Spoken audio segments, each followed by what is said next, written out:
তো হ্যালো বন্ধুরা, আমি একটা জানকারি দিই তোমাদের। তো জানকারি হলো ধান নিয়ে। এই তো ধানটা দেখতে পাচ্ছ না, এটা হলো আহান্না পান। এই ধানটা কেউ বুনবে না, কারণ এই ধানটা সব ধান ছইরা পড়ে যায়।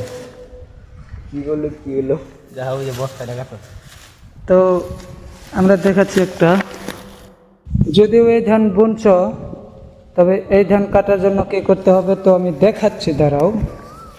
এইভাবে প্রথমে বস্তা অথবা অন্য কিছু জাল টাল দিয়ে তারপর ধান কাটবে। তার মানে ধানগুলো ঝরার পর এই বস্তাতে থেকে যাবে, তো ধানগুলো পাওয়ার বহুত সম্ভাবনা থাকে। এই তো দেখতে পাচ্ছ, জুম করে সব ধান ঝরে ঝরে পড়ে গেছে।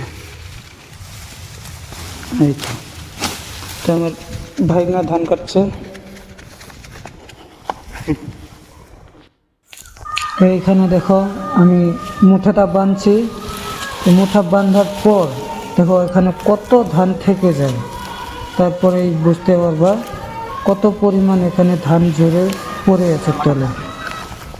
দেখো এক মুঠাতে কত ধান পড়ে আছে, আর তো কত মুঠা হবে, তো কত ধান মারা যায়।